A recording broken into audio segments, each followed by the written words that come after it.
Saïd Haddad, prof de philo. L'athéisme semble être un concept crucial dans votre itinéraire philosophique. Dans quelle mesure l'athéisme militant est nécessaire pour avoir un État laïque? Alors, c'est une belle question parce que souvent, on a l'impression que la laïcité, c'est un instrument entre les mains des athées. Pas du tout. D'abord, je pense qu'il y a plusieurs façons d'être athée. Moi qui suis athée, je préfère un chrétien intelligent à un athée débile, par exemple. Hein. J'ai pas du tout d'a priori en disant les athées pensent toujours bien et les croyants disent toujours des bêtises. Pas du tout. Je pense que on peut être. Il est décédé, mais enfin, Jean Solaire avait dit à un moment donné que les athées étaient plus intelligents que ceux qui croyaient parce qu'ils avaient la réflexion, la raison, etc. Je dis ça, je ne peux pas te suivre là-dessus, c'est pas possible.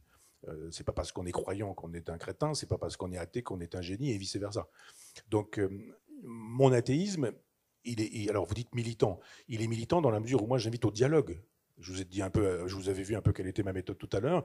J'ai plutôt envie de dialoguer avec des chrétiens en leur disant, bah, tiens, parlons de Jésus. Et si Jésus n'était qu'un logos et qu'un verbe, ce qui est déjà pas mal, hein, mais pas du tout ce que la mythologie a pu raconter, etc. Alors après, il y a des gens qui me disent, mais vous nous insultez en niant l'existence historique de Jésus.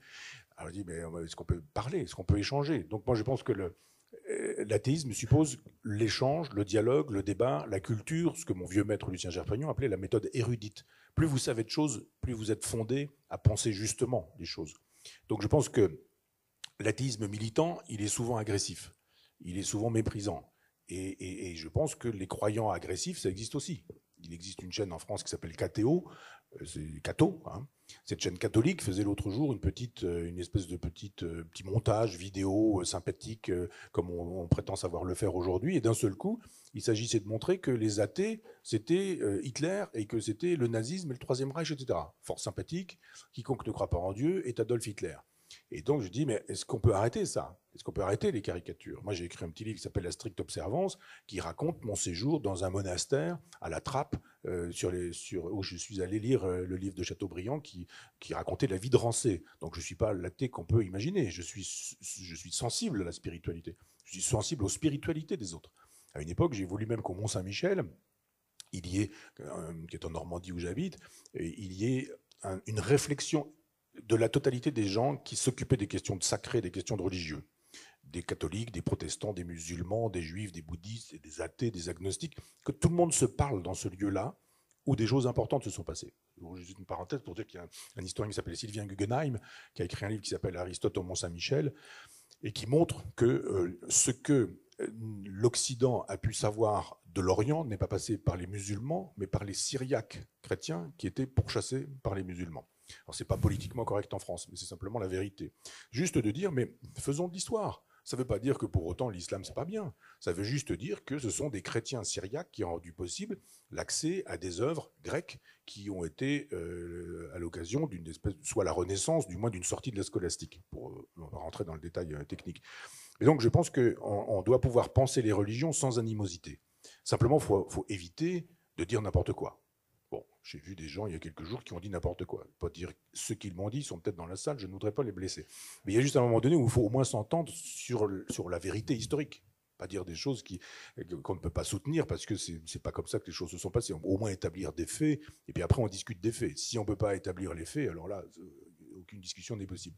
Donc je pense que la laïcité c'est autre chose. C'est-à-dire l'athéisme c'est une chose.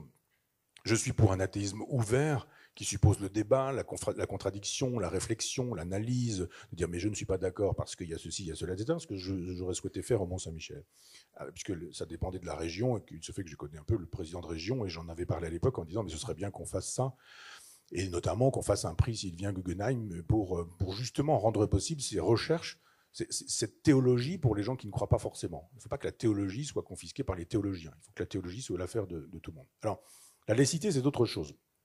Les catholiques nous disent que c'est Jésus qui invente la laïcité avec cette fameuse phrase « il faut rendre à César ce qui est à César et à Dieu ce qui est à Dieu ». C'est pas aussi simple que ça. Je pense que ça renvoie à deux choses, ce que saint Augustin appellera ensuite la cité des hommes et la cité de Dieu. Et on nous dit là pour le coup que deux choses sont séparées, que le royaume des cieux n'est pas le royaume des hommes, et que tout ça est séparé. Oui, sauf que pour les chrétiens, c'est pas si séparé que ça, puisque votre rapport au royaume des cieux, il a à voir avec votre rapport au royaume des hommes. Donc, c'est pas aussi simple que ça que de dire que Jésus et le christianisme ont inventé la laïcité. Je parlais tout à l'heure de Marcille de Padoue, dont on parle assez peu, mais qui pour moi est l'inventeur de la laïcité. Et qui est un personnage qui nous dit « Croyez ce que vous voulez, ça s'appelle du fort intérieur ». Je n'ai pas besoin de savoir si vous êtes croyant ou pas croyant, en quoi vous croyez. Si vous êtes sunnite, chiite, musulman, si vous êtes catholique, protestant, alaouite, druze, c'est pas mon problème. C'est votre affaire personnelle. Simplement, cette affaire personnelle, vous la gardez pour vous. Mais dès qu'il s'agit de biens publics, d'intérêt général, de communauté ou de collectivité, alors ça n'apparaît pas. C'est ça la laïcité. C'est on ne veut pas savoir ce qu'est votre religion, c'est pas on veut que vous soyez athée.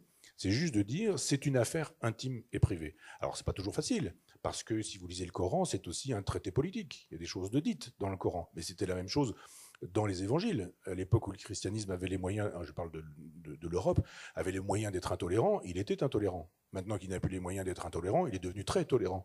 Mais c'est quand même un christianisme qui a rendu possible l'Inquisition, qui a rendu possible la chasse aux sorcières, qui a fabriqué des bûchers, ça commence d'ailleurs avec saint Paul.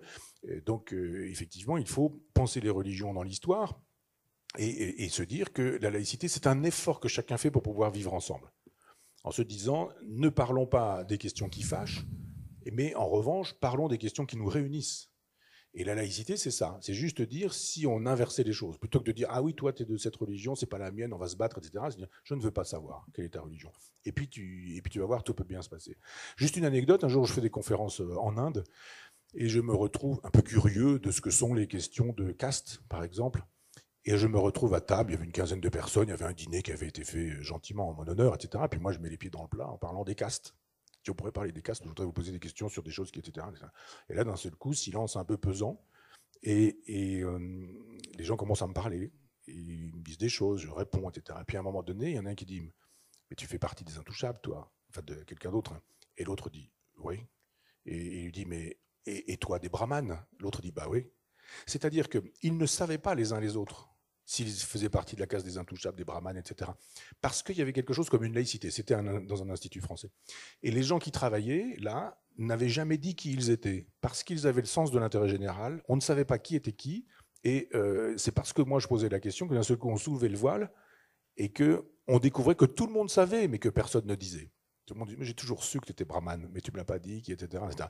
Alors il se fait qu'en plus de ça, j'allais dire hélas, mais vous voyez que les gens qui avaient un poste intellectuel important, ils étaient plutôt brahmanes, et que les gens qui avaient des activités plutôt de service, ils étaient plutôt intouchables, de la caste des intouchables. Mais je pense que cette idée d'une espèce de voile laïque, le voile n'est pas forcément le bon mot, vous me direz, mais de paravent laïque, qui vous permet de dire, on va mettre ça de côté. C'est pas important ce qui nous sépare. Ce qui est important, c'est ce qui nous réunit. Donc vous mangez du porc, vous n'en mangez pas, vous avez tel rite, etc. Et alors, c'est important ça? C'est pas important. Ce qui est important, c'est qu'on a envie de faire communauté. Monsieur tout à l'heure parlait de Renan et de cette belle conférence. Qu'est-ce qu'une nation? Formidable. Qu'est-ce qu'une nation? C'est la volonté de faire une nation. C'est pas plus compliqué que ça.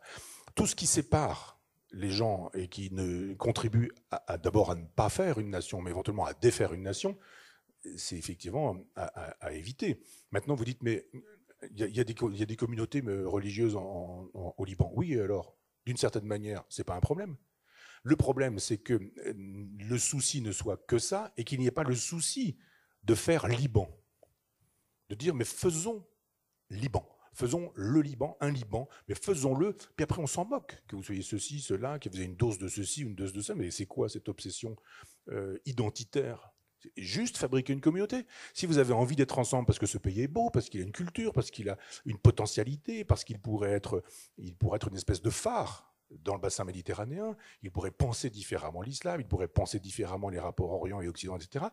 Devenez une espèce de phare d'Alexandrie, je dirais d'une certaine manière, de cette Méditerranée. C'est ce que j'ai dit aux Corses, souvent. Je dis, mais pourquoi vous voulez absolument vous agresser, vous ceci, vous cela, mais fabriquez une belle île.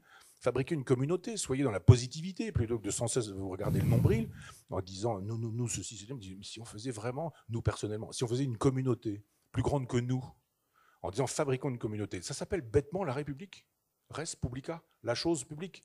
Et pour ce faire, il faut, je ne vais pas dire congédier ou conjurer, je ne sais pas, mais mettre plutôt de côté la théologie. La théologie n'est pas compatible avec la démocratie. La théocratie, pardon, n'est pas compatible avec la démocratie. Théocratie, pouvoir de Dieu. Démocratie, pouvoir du peuple. Il y a un moment donné où il faut dire, entendons-nous d'abord sur ce principe que c'est d'abord la démocratie qui fait la loi, ça ne vous interdit pas d'avoir un Dieu. Simplement, mettez le Dieu un peu de côté et tâchez de pratiquer votre foi. Ce sera déjà nettement plus intéressant. Si les chrétiens étaient chrétiens, qu'est-ce que ce serait formidable? Si je sais pas quoi, les juifs étaient juifs, qu'est-ce que ce serait formidable? Si les écologistes étaient écologistes, qu'est-ce que ce serait formidable? Si les philosophes étaient philosophes, qu'est-ce que ce serait formidable? Il n'y aurait plus de mal, il n'y aurait plus de négativité. Moi, ce que je reproche à tous ces gens-là, c'est d'être si peu dans la pratique de leur foi. C'est de dire, mais vous êtes censé aimer votre prochain. Vous êtes censé pardonner les offenses. Vous êtes censé, ben alors faites-le, montrez-le. C'est pas de dire, mais moi j'ai une carte d'identité. Sur ma carte d'identité, c'est écrit, je suis chrétien. Mais non, c'est pas ça, être chrétien. Jésus reviendrait, vous direz, mais c'est pas une mention sur une carte d'identité. Être chrétien, c'est une pratique. Et c'est une pratique qui peut être une pratique politique. Ça veut dire que si la théocratie doit pouvoir exister, le fameux, la cratie, hein, c'est-à-dire le pouvoir de Dieu, ce crateigne, ce pouvoir, c'est sur vous que vous l'aurez, c'est pas sur autrui. C'est Dieu ne vous donne pas un pouvoir sur autrui, il vous donne un pouvoir sur vous. Et en tant qu'il vous donne un pouvoir sur vous, vous êtes le souverain de vous-même. Et souverain de vous-même, vous pouvez composer avec les autres qui sont souverains aussi.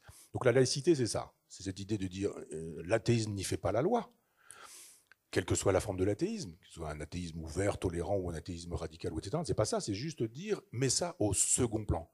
Au premier plan, il y a quelque chose de plus important. Vous savez très bien que dans des dîners de famille, il y a plutôt des questions à ne pas aborder, parce que vous dites avec le papy qui vote Le Pen, avec la tante qui est au Parti communiste, et puis avec le frère qui a pris sa carte à Sud. Mais en France, vous dites, si on parle politique, ça va pas le faire, quoi. Eh bien, si vous voulez rater le réveillon, c'est sûr que il suffit juste de dire, alors tu vas encore voter Le Pen, toi? Eh bien, toi, tu vas encore arrêter les trains avec Martinez et la CGT? Ça va pas le faire. Il me semble parfois, si je puis me permettre, que c'est un peu ce qui se passe au Liban. C'est-à-dire que si on commence à dire tout ce qui sépare, ça va être ce qu'on va mettre en avant, ça ne va pas le faire. Si en revanche vous dites, mais attendez, on a un beau pays, on a une potentialité, on a une jeunesse, on a des choses, on a une culture, etc. Et ça, c'est nettement plus intéressant. Est-ce qu'on va passer un bon Noël ensemble, puisqu'on est tous là réunis, et qu'on a le tonton, le tatin, peut-être le dernier Noël du grand-père ou je ne sais quoi, et si on profitait de ça? Si on faisait communauté. Eh bien, ce que vous avez dit, monsieur, tout à l'heure, en renvoyant à Renan, c'est important. Qu'est-ce qu'une nation? Eh bien, c'est ce qui rend possible la fabrication d'une nation. C'est ce désir de fabriquer une communauté qui suppose qu'on mette en avant ce qui réunit, on met en retrait ce qui sépare, ce qui n'empêche que mettre en retrait, ça ne veut pas dire mettre à la poubelle. Et la laïcité, c'est ça. C'est l'art de mettre en avant ce qui réunit et l'art de mettre au second plan, et notamment sur le domaine privé, ce qui relève du religieux. Pour moi, le religieux suppose la vie qui va avec. C'est-à-dire que pour moi, un chrétien, c'est pas quelqu'un qui dit je suis chrétien parce que j'ai décidé de l'être ou parce que mes parents l'étaient, parce que j'ai été baptisé. Non, non, non, non. Un chrétien, c'est quelqu'un qui mène une vie chrétienne. Un musulman, c'est quelqu'un qui mène une vie musulmane. Alors après, il faut s'entendre. Et d'où l'intérêt de retrouver la philosophie. Que veut dire ce texte? Que veut dire cette sourate? Que veut dire ce verset? Comment traduire ce verset? Comment peut-on le penser? Y a-t-il une histoire de ce verset? Il vient de paraître en France au CERF, 3 volumes de 500 pages chacun, qui est une histoire du Coran. Formidable livre. Parce que pour le coup, c'est pas d'accord, le Coran peut tomber du ciel, mais on peut aussi dire, mais il vient d'où? Il est fabriqué comment? Qui l'écrit? Comment le traduit-on? Qu'est-ce que ça veut dire une langue dans laquelle il n'y a pas de point, il n'y a pas de virgule, il n'y a pas de majuscule, dans laquelle tous les mots sont tenus? Et c'est ce qu'on appellera après les carolingiennes en Occident. Il y a un moment donné où si vous mettez le point ici, la virgule là, si vous mettez un point ou si vous ne mettez pas un point, vous ne dites pas du tout la même chose. Le maître dit 2 points, l'élève est un imbécile, ou l'élève dit le maître 2 points est un imbécile. Vous voyez bien que vous ne dites pas exactement la même chose. Donc il faut faire ce travail-là sur le texte et éventuellement le faire ensemble. C'est ça pour moi aussi la laïcité. C'est dire, prenons les textes, lisons-les ensemble, commentez-les ensemble et ne faites pas forcément confiance à l'imam, au prêtre ou à je ne sais pas qui, au clergé dont c'est le métier de vous dire ce que la communauté est censée dire. Mais dites, mais moi, c'est la leçon du protestantisme, moi je peux lire. Je n'ai pas besoin d'être un agrégé de philosophie pour comprendre le sens des mots, pour comprendre le sens des propos, des phrases. Donc on va lire ensemble, on va faire un travail. Et on peut faire une université populaire des monothéismes. Par exemple, je parlais tout à l'heure d'une université populaire, on fait une université populaire dans laquelle on va lire, je ne sais pas moi, le Talmud, la Torah, l'Ancien Testament, le Nouveau Testament, le Coran, etc. Et puis après on dit, et pensons ces choses-là. Et là encore, ce qu'on peut mettre en avant, ce qu'on met en retrait pour fabriquer communauté.